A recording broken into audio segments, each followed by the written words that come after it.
ज़ाहिर है जो तरामीम है उसके हवाले से बात होगी, मगर कल जो कुछ किया गया रात के देर तक, आप ज़ाहिर है उन चंद शख्सियात में से थे हुकूमत की तरफ से जो मौक़िफ़ देने के लिए मीडिया को अवेलेबल थे। क्या इस अनथक मेहनत की मंतक क्या थी? कहाँ से आपको लगा कि आपके नंबर्स पूरे हैं और ये करने जा रहे हैं? मियाँ साहब को भी बुलाया, फिर वो लाहौर चले गए, क्या कर रहे थे आप लोग? बिस्मिल्लाहिर्रहमानिर्रहीम। शाहज़ेब साहब बहुत बहुत शुक्रिया। जी बिल्कुल, जहाँ तक नंबर्स गेम है, बिल्कुल उसमें नंबर्स तो हमारे पूरे हैं और उसमें कोई ऐसी बात नहीं थी, लेकिन एक ब्रॉडर कंसेंसस जो डेवलप करना था तमाम तर इत्तेहादियों के साथ भी और उसके साथ अपोजिशन को भी ऑन बोर्ड लेना था। उस कमेटी में सैर हासिल गुफ्तगू भी हुई और तमाम तर पॉइंट्स भी आए अंडर कंसिडरेशन। जो मुख्तलिफ आरा उनकी आई उसको हमने अंडर कंसिडरेशन भी लिया, लेकिन एक दो पॉइंट्स पे डेफिनेटली रिजर्वेशंस थी। तो इस वजह से ना ही तो फिर काबीना का इजलास हुआ और ना ही आगे मामला बढ़ सका। लेकिन जो नंबर्स हैं वो आपके सामने हैं, क्योंकि मीडिया की भी बड़ी कैलकुलेशन थी और उनको बिल्कुल नज़र आ रहा था कि अगर ये पार्टी साथ देगी या दीगर जो लोग सेनेट में साथ देंगे तो इनके नंबर्स पूरे हो जाएंगे।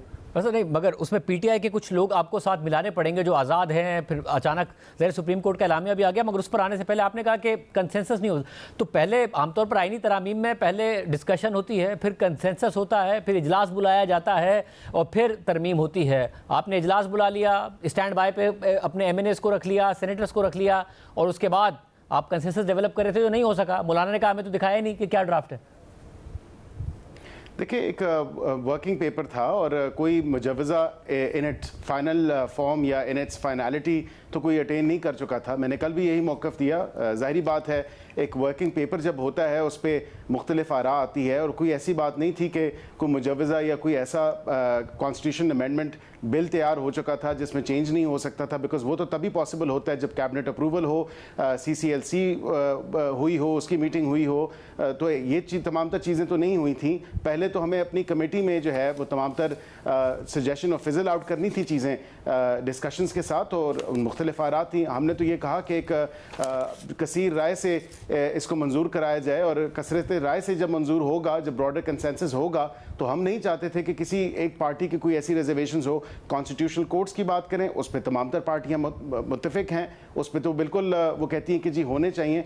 उसके अंदर कोई ऐसी अगर शिक में कोई ट्वीकिंग करनी है चीज़ें, तो वो हम ओपन टू सजेशन है और बिल्कुल हमने कहा हुआ है कि हमें सजेशंस दें। मौलाना साहब की भी बड़ी मुफीद आरा आई, हमने उस पर भी मुस्तफ़ीद हुए और उसको इनकलकेट किया और इनकॉर्पोरेट किया इस वर्किंग पेपर में। मगर जो इस वक्त जो एक ड्राफ्ट सामने आया है, क्या वो ड्राफ्ट हतमी है या उसमें तब्दीलियाँ हो रही हैं? और क्या वो ड्राफ्ट वाकई वैसे ही है कि आप फेडरल कॉन्स्टिट्यूशन कोड बनाने जा रहे हैं, सारे केसेस उसको ट्रांसफ़र हो जाएंगे, नए केसेस भी उसके पास जाएंगे, इसके अलावा जुडिशल कमीशन रिकॉन्स्टिट्यूट हो रहा है, जुडिशल काउंसिल रिकॉन्स्टिट्यूट हो रही है, बहुत ज़्यादा इख्तियार होंगे, 68 साल तक की उम्र होगी उनके जज की, सुप्रीम कोर्ट के जज चीफ जस्टिस जो है उसकी तैनाती 3 टॉप में से एक की जाएगी। एक पार्लिमानी कमेटी बन रही है जिसमें इक्वल रिप्रेजेंटेशन नहीं होगी हुकूमत और अपोजिशन की, बल्कि जो पार्लिमानी पार्टियां हैं उनके अराकीन 8 अराकीन होंगे। ये सब चीज़ें ठीक हैं?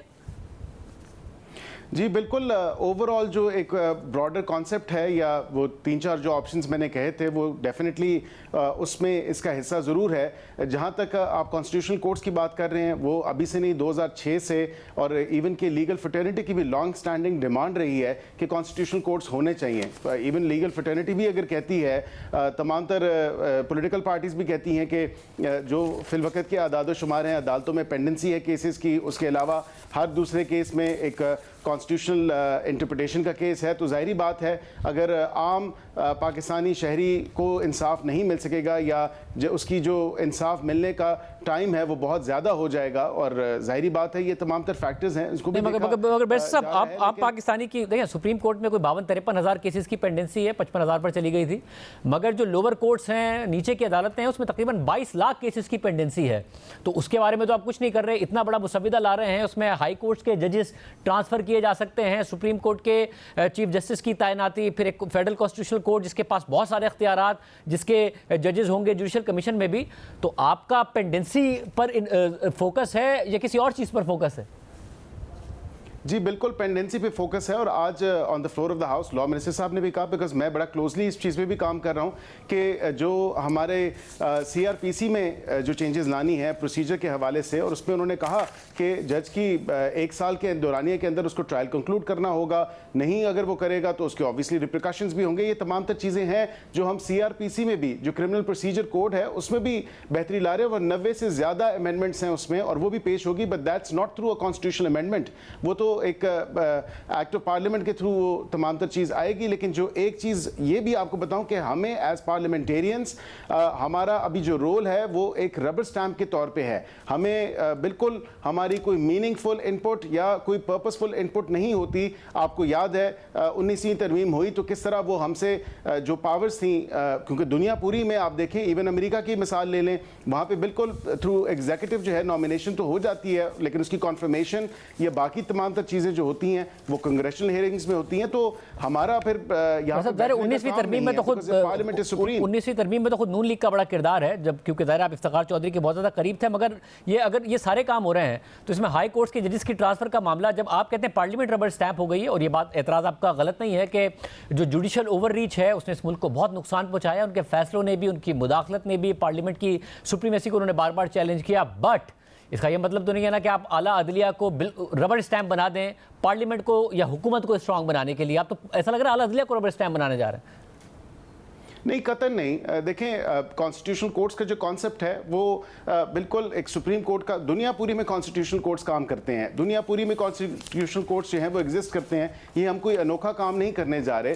जाहिर बात है हर दूसरे केस में आइन की तशरीह के हवाले से केस, जिस तरह मैंने आपको अर्ज़ किया, वो आ जाती है। कई ऐसे केसेस होते हैं जिसमें आइन की तशरीह की ज़रूरत भी शायद नहीं महसूस होती। आपने देखा 63A के ऊपर जिस तरह गैर ज़रूरी तशरीह कर दी गई, जब वो गुनाह हुआ ही नहीं, मतलब उसके साथ वोट ही नहीं काउंट होगा। अब वो इन इटसेल्फ 63A बड़ा सेल्फ एक्सप्लेनेटरी था, जिसमें एक स्टेप आगे जाया गया और कॉन्स्टिट्यूशन को रीराइट भी किया गया।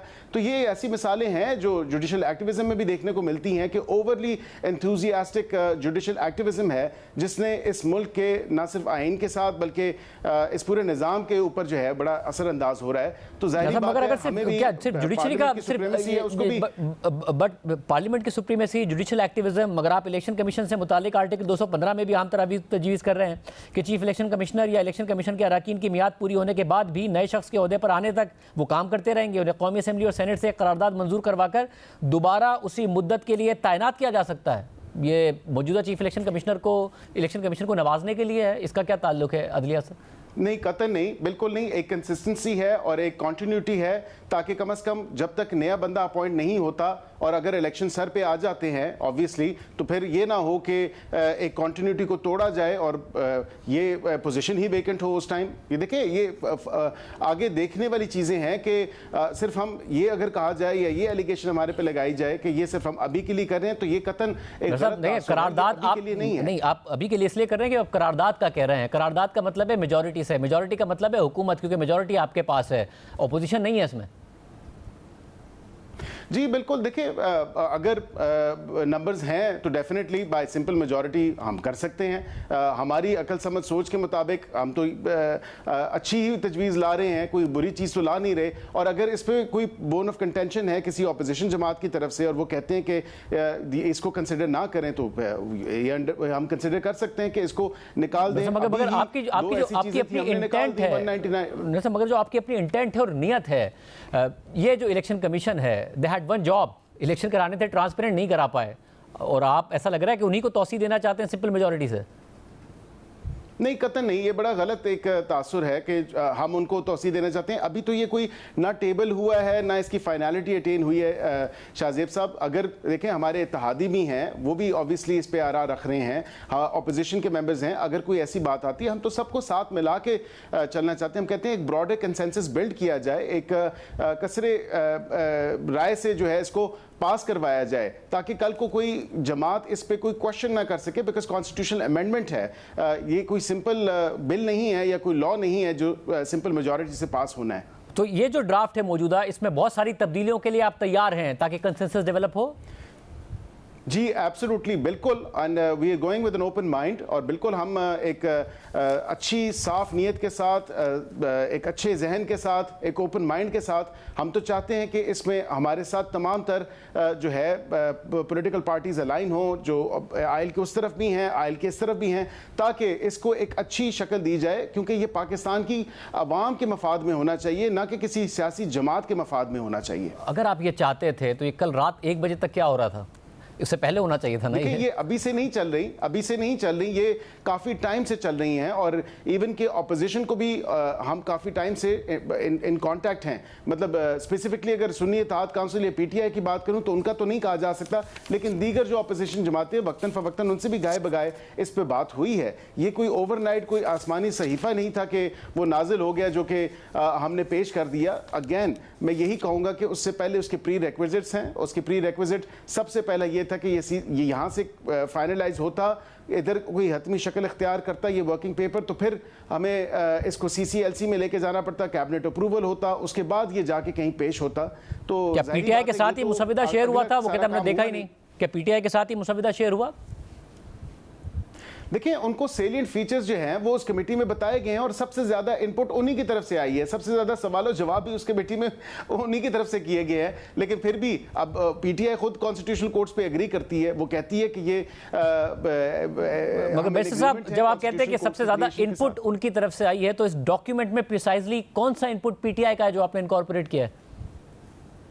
देखिए, अब उनकी तरफ से जो इनपुट एक्सेप्टेंस के हवाले से अगर मैं बात करूं, उन्होंने इन प्रिंसिपल एग्री किया है। उन्होंने कहा है कि कॉन्स्टिट्यूशनल कोर्ट्स बिल्कुल होने चाहिए, और वक्तन फवक्तन उन्होंने जो चीज़ लॉ मिनिस्टर साहब ने उनको इसके सेलिएंट फीचर्स एक्सप्लेन किए, उन्होंने कहा इस चीज़ में चेंज करना चाह रहे हैं, इसको बेहतर बनाना चाह रहे हैं, इसके अंदर जो है एक मुस्बत चीज़ आ रही है। तो ओवरऑल जो है उनका एग्रीमेंट है, लेकिन उनका एक बोन ऑफ कंटेंशन जो है वो गालबन और दीगर का भी हो सकता है। जाहिर बात है कि कॉन्स्टिट्यूशनल कोर्ट्स का अब आपने सुप्रीम कोर्ट के जजेस को अगर लगाना है और या हाई कोर्ट के जजेस को लगाना है, तो उनकी तमाम तर एजेस जो हैं वो 65 एंड अबव हैं। कहीं चीज़ तो आपको स्टार्ट करना है, you have to start from somewhere, और उसके बाद हम इसको नीचे भी लेके जा रहे हैं कि 65 पे ही आ जाए। ये लाजमी नहीं है कि 68 तक ही हो। बट आपने open to suggestions, you are open to suggestion, but आपने कहा you have to start somewhere. But आप पर तनकीद ये हो रही है कि you want to start from one specific point, और जब आप ये करते हैं कि जो वैसे तो बाद में पार्लिमानी कमेटी चीफ जस्टिस और जजेस बनाएगी कॉन्स्टिट्यूशनल कोर्ट के, मगर जो पहला चीफ जस्टिस होगा वो वजीर आजम के एडवाइस पर सदर तैनात करेंगे, 68 साल का हो सकेगा, तो फिर इससे तो जाहिर होता है कि आप एक ही पॉइंट से एक ही शख्सियत की वजह से ये अमेंडमेंट ला रहे हैं, और वो शख्सियत खुद कह चुकी है कि उन्हें तौसी नहीं चाहिए। पहले 68 साल की बात की गई, यहाँ पर 68 साल की बात कर दी गई। ये क्या मौजूदा चीफ जस्टिस काजी फैसल साहब के लिए? नहीं, कतई नहीं शाहजेब साहब, ये भी एक बड़ा गलत तासुर दिया जा रहा है। देखें, आज on the floor of the house Naveed Qamar sahab ने भी ये बात की, अब इवन के मौलाना साहब ने ये बात की। हमने कौन सा कह दिया कि हमने उन्हीं को लगाना है? मतलब he could be one of those choices amongst many other choices. ये तो नहीं कहा गया कि शुरुआत ही उनसे करनी है, ये उन्हीं को लगाना है, ऐसी तो कोई कतन बात नहीं की गई। लेकिन आपने स्टार्ट तो कहीं से लेना है ना। आप एक नया सेटअप दे रहे हैं, एक नए मैं फिर कह रहा हूं कि ऐसा नहीं लग रहा कि आप कहीं से स्टार्ट करना चाहते हैं, ऐसे लग रहा है आप यहीं से स्टार्ट करना चाहते हैं, क्योंकि आप इस पार्लिमानी कमेटी जो बना रहे हैं तैनाती के लिए, उसको पहला इख्तियार नहीं दे रहे हैं, वज़ीर आज़म को दे रहे हैं कि वो पहला फेडरल कॉन्स्टिट्यूशनल कोर्ट का चीफ जस्टिस तैनात करें वज़ीर आज़म के एडवाइस से सदर। फिर आप उस कमेटी को इक्वल रिप्रेजेंटेशन नहीं दे रहे हैं हुकूमत की और अपोजिशन की, बल्कि आप कह रहे हैं कि पार्लिमानी पार्टियां कोई भी हो सकती है, उसमें ज़्यादा हुकूमती पार्टियों की तादाद हो सकती है। देखें, उसको बेसिक स्ट्रक्चर जो है, एक तो पहली बात है कि जिस हवाले से आपने बात की, कहीं से तो स्टार्ट लेना है, कहीं से तो वो मैकेनिज्म बनना है। अब अगर नहीं बनेगा तो बाद में आ जाएगा।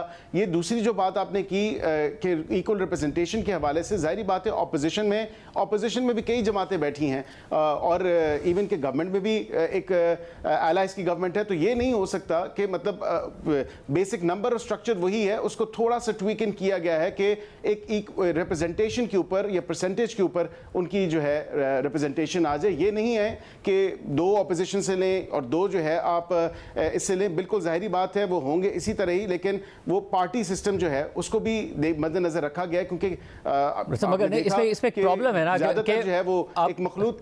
अब एक आप फेडरल कॉन्स्टिट्यूशनल कोर्ट है जिसपे के बहुत सारे इख्तियारात सुप्रीम कोर्ट के चीफ जस्टिस के आपने उस कोर्ट को दे दिए हैं, जुडिशल कमीशन, तैनातियां, बहुत सारे मामला आपने उसको दे दिए, मगर जब उसकी तैनातियाँ खुद हो रही हैं, अगर वो तैनातियाँ हुकूमत की मेजॉरिटी कर रही है और हुकूमत अपनी मर्जी से कर रही है, तो फिर तो आप एक पूरे के पूरा जो मुल्क का जुडिशल निज़ाम है उसके ऊपर हुकूमत की छाप लगा रहे हैं, उसको कमज़ोर कर रहे हैं इस तरीके से।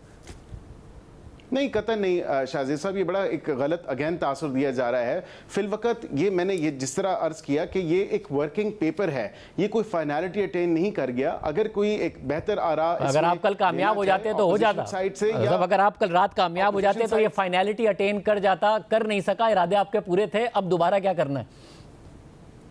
देखें, हम अब अगेन मैंने आपको यही कहा है कि कमेटीज आपस में मिल रही हैं, आज भी मुलाकातें हो रही हैं, ये कोई ऐसी बात नहीं है। जब तक ये एक ब्रॉडर कंसेंसस डेवलप नहीं होगा तब तक हम इसको टेबल नहीं करेंगे। जब ये ब्रॉडर कंसेंसस हो जाएगा, कसरत राय से हम इसको पास करवाना चाहते हैं कि दोनों साइडों से, ऑपोजिशन भी और गवर्नमेंट भी, इस पे एन एग्रीमेंट हो ताकि हम इसको फिर उस वक्त टेबल करें और ये एक पाकिस्तानी कौम के लिए, पाकिस्तानी अवाम के लिए एक अच्छा स्टेप होगा।